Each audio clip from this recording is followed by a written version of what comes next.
Hi, my name is Tyler Pash. I created an iPhone application called PodLink, which allows you to remotely control another iPod or iPod Touch and the music that it's playing. The idea from PodLink came from this application right here, which is Apple's own remote app, which allows you to control iTunes from your iPod or iPhone.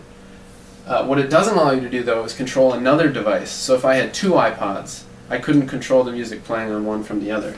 So I thought it was kind of a natural progression to their application and kind of seized the opportunity. Since January, when PodLink went on the iTunes store, I've had hundreds of downloads, gotten feedback from my customers, and improved it based on the feedback that I've gotten. They also have told me that they're using it in some ways that I didn't even expect. So one guy told me on Twitter that he uses PodLink and the Bluetooth functionality of it to control his car stereo. He has an iPod docked in his glove box, and he uses another iPod while he's driving. Don't know if it's advisable, but he uses it to control the iPod that he can't quite reach in the glove box. I also have other people who they and their friends might use this at a party. They'll plug an iPod into a stereo system, and then they may be out on the deck or mingling with friends, and they can just pull out their iPhone, and control the music that's playing without having to leave their friends or the middle of the party. I've been lucky enough. A couple weeks ago, PodLink was actually featured in a Gizmodo article called 25 Things You Can Remotely Control with Your iPhone, which had a nice boost in sales and got me a little bit of publicity. I've been very fortunate to have success with this product, and I look forward to where it's going to go in the future. Now here I'll show you a little demo.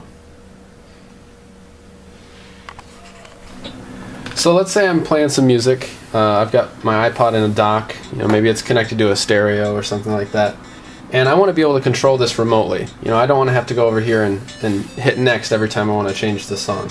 So what I'm going to do is I'm going to pull up my other device. I've got a second iPhone here, and I'm going to fire up PodLink, and you'll see here there's two settings. You can either well, it also prompts me to connect to a wireless network, but I don't have access to any of these wireless networks because they're all locked. So the nice thing about PodLink is that it also works over Bluetooth. So you'll see here I have two options. I can either share this iPod or I can act as a remote control. This iPod is actually already in sharing mode, so on here, on the one on the right, I'm going to do remote control. And so it's searching for devices in the area, and it found Skyfox, which is this iPod on the left. So I just select it, and it connects, hopefully quickly. And boom, I'm up and running. My two iPods are linked, and I can see they're currently playing song, artist, album, get the album art, can change the point in the playback, can pause the playback, change volume, everything that you would expect an iPod player to be able to do. When I change next song, it updates in less than a second, get the next playing information for all the songs. And this works on Bluetooth. It works up to about 100 feet, maybe 200 feet away if you're outside, and also works on wireless networks. Another feature I have is I can browse the playlists on the remote device. So I can select, let's say, this playlist here, and the device on the left will change to that queue of songs, and I pretty much have complete control over this remote device from anywhere in my house or apartment. So that's PodLink.